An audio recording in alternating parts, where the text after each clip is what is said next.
I stood in the doorway of what used to be my bedroom, still wearing my hospital bracelet. The room looked completely different. The walls I had painted green were now covered in bright pink wallpaper. My photos were gone, replaced with pictures of my sister-in-law, Amanda. Even my bed, my expensive memory foam mattress, was buried under shiny pillows and unicorn toys.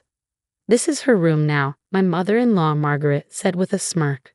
She stood behind Amanda, resting her hands on her shoulders like she had won something. "We thought it was time for some changes." I stood still, careful not to hurt my stomach, which was still healing from surgery. I had just spent a week in a hospital after an emergency operation. Coming home to this was a shock, but maybe I should have expected it. "Interesting timing," I said calmly, though my mind was racing. This wasn't just about a room. Margaret had been trying to push me out of this house for years. Amanda spun around in my grandmother's old vanity chair. "Mom thought this would be perfect for me while I look for a job in the city," she said sweetly. "It's so much better than that tiny guest room." I saw Margaret watching my reaction in the mirror. She had never liked me. In her eyes, I wasn't good enough for her son, Michael. I didn't come from a wealthy family, and no matter how hard I worked, she never respected me. "And where are my things?" I asked, already guessing the answer. "Oh, we put them in the basement," Margaret said. "Most of it was old anyway. Amanda needs space." I nodded, trying to stay calm. "And Michael? What does he think about this?" Amanda hesitated, but Margaret spoke quickly. "Michael understands that family helps each other. Amanda is going through a tough time." Right? By tough time, she meant Amanda had cheated on her fiancé and got kicked out of her apartment. But Margaret always defended her daughter. I stepped further into the room, feeling the stitches in my stomach pulse slightly. "Well, this is unexpected," I said. "But timing is everything." Margaret's eyes narrowed. "What do you mean?" I smiled, but not kindly. "Nothing. Just something to think about." I turned to leave, then stopped. "Oh, Amanda, be careful with that vanity. The left drawer sticks sometimes." As I walked downstairs, I heard them whispering behind me. They thought they had won, that I would give up. But they had no idea what was coming. I sat down in my home office, the one room they hadn't touched. My laptop was right where I had left it. Good. This room held all the important documents, and I had been preparing for something like this for months. I opened my email. 3 days, that's all I needed. I had set this plan in motion long ago, after Margaret's last attempt to control my life. My phone buzzed. It was a message from Michael. "Just heard from Mom. Hope you're okay with the room situation. Amanda really needs our support right now." I stared at the message, feeling a mix of disappointment and determination. Michael always tried to please everyone. But this time, he had made the wrong choice. "It's fine," I texted back. "Everything is exactly where it needs to be." I pulled out a folder from my safe, running my fingers over the important papers inside. The house deed, insurance documents, and the one paper that would change everything. 3 days, I whispered to myself. Just 3 days. Upstairs, Amanda laughed loudly as she rearranged more furniture. Let them enjoy this moment. In 3 days, they would realize they had made a huge mistake. The next morning, I woke up on a couch in the living room. Loud music blasted from upstairs. Amanda's music. My stomach hurt as I sat up. A painful reminder that I was supposed to be resting. Instead, I was stuck here while Amanda took over my bedroom. Margaret walked in, dressed in her fancy clothes. "Oh good, you're awake. Amanda needs to use the shower, so you'll have to wait." I checked my phone. 7:15 a.m. 2 days and 16 hours left. "Actually," I said, standing up slowly, "I have an appointment this morning." Margaret frowned. "An appointment? Shouldn't you be resting?" "It's just a quick meeting with my lawyer, nothing too tiring." I kept my voice light. Margaret's face changed for a second. Was that fear? But she quickly covered it up. "Lawyer? What lawyer?" "Oh, just updating some documents after my hospital stay. Normal stuff." I grabbed my things, enjoying the way she shifted uncomfortably. As I walked toward the door, Margaret called after me. "Does Michael know about this?" I turned back and smiled. "He will." At the law office, my friend Patricia Chen was waiting. She had known me since college, and she had seen enough of Margaret's behavior to understand the situation. "Everything's ready," Patricia said, sliding a folder across the desk. Are you sure? Once we file these, there's no going back. I looked through the papers. They took over my bedroom while I was in the hospital, Patty. If I don't stop them now, they won't stop until I'm completely pushed out. And Michael? Still refusing to stand up to them. I sighed. He thinks if he ignores the problem, it'll go away. But this time he's wrong. Patricia nodded. All right, I'll file these today. They'll get the notification in about 48 hours. Perfect. When I got home, Amanda was on my couch, surrounded by expensive shopping bags. She didn't even look up from her phone. Mom said you went to see a lawyer, she said, pretending not to care but clearly curious. Just routine paperwork, I said, heading to my office. I had to check if phase 2 was ready.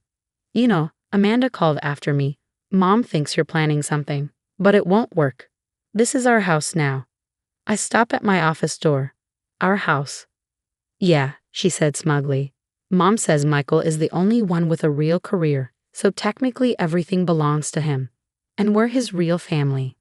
I thought about the documents Patricia was filing, the plan I had set in motion months ago. Interesting, I said before closing the door behind me. That evening, Michael finally came home. He found me in my office, working on my laptop. Hey, he said, hesitating. Mom said you went to see a lawyer? I looked up at him, really looked at him. My husband of 5 years. The man who never stood up to his mother. The man who let his sister take over our bedroom. Yes, I did. He ran a hand through his hair, looking nervous. Look, I know the bedroom situation isn't great, but it's only temporary. Amanda's going through a rough time. I cut him off. When I was in the hospital, did you know what they were planning? His silence told me everything. Right, I said, turning back to my laptop. You should know things are going to change soon. What does that mean? He asked, his voice uneasy.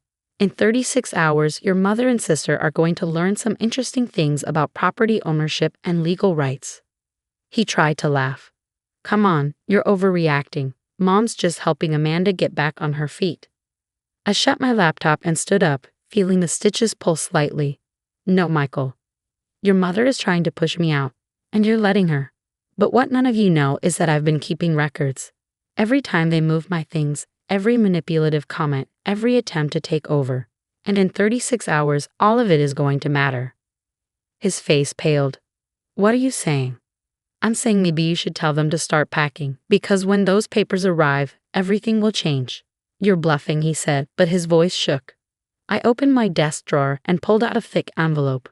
Remember last year when your mom tried to sell my grandmother's antiques while we were on vacation? That's when I started preparing. This has everything: photos, videos, legal documents. In 36 hours, it all becomes public record. Michael looked at the envelope, then at me. For the first time, he looked truly afraid. What have you done? He whispered. I sat back down, calm and in control. I protected myself, since you wouldn't. The letter arrived exactly when Patricia said it would. I was in my office when I heard Margaret's loud, angry voice. What is this? What have you done? I walked into the living room. Margaret stood there, shaking, holding the papers. Amanda was nearby, looking pale. Michael sat on the couch, his head in his hands. Oh good, I said calmly. You got the notice. Margaret's hands trembled. This says that I own this house? I finished for her. Yes, it does. Amanda gasped. That's impossible. This is Michael's house. I shook my head. No, it's not. Last year, when Margaret tried to sell my grandmother's antiques, I realized I needed to protect myself. So I bought Michael's share of the house. He signed the papers himself. Michael lifted his head, his face pale. The refinancing documents, the ones you said were just updating our mortgage. Exactly, I said. You signed over your part of the house to me. It's all legal. Even your mother signed as a witness. Margaret's face turned white. I never signed. Check page 3, I said. See? Right under witness. Remember when you rushed to sign those HOA papers I brought home? You should have read them more carefully. They all went silent. It finally hit them. I had outsmarted them. I crossed my arms. The second set of papers lists every time you damaged my property, including taking over my bedroom. You can't kick us out, Amanda yelled. We're family. Actually, I can, and I am. I looked at my watch. You have 24 hours to leave. Anything left behind will be thrown out. Margaret turned to Michael. Are you just going to let her do this to us? Michael sat still, finally understanding everything. You planned this, he said softly. No, I corrected him. I prepared. That's different. I hoped I wouldn't have to do this, but when your mother and sister took over our bedroom while I was in the hospital, they crossed the line. Margaret scoffed. We were trying to help. No, you were trying to push me out. You've been trying since the day I married Michael. But I'm not someone you can bully away. I worked hard for this house, and I protected myself. I took out my phone. The police are on speed dial. You can leave now, or they can remove you in 24 hours. Your choice. Amanda burst into tears and ran upstairs. Margaret stood frozen, still gripping the papers. This isn't over, she hissed. It is, I said. And if you ever step onto my property again without permission, I'll press charges. I have years of proof. After they left, Michael and I sat in silence. I'll pack my things too, he finally said. Probably best, I replied. The divorce papers are in that pile. Patricia will contact your lawyer. He looked at me, half admiring, half regretful. You really planned for everything. I had to. I said you weren't going to protect me, so I protected myself. That night, I lay in my own bed, finally at peace. The awful pink wallpaper was already peeling, revealing my sage green paint underneath. Tomorrow, I'd start fixing everything. My phone buzzed. A text from Patricia. Papers filed. You're officially free. I smiled. Margaret and Amanda had thought they could take everything from me, but their biggest mistake, underestimating me. The next morning, sunlight filled my room. The house was quiet. I opened a stuck drawer on my vanity, the one they had complained about.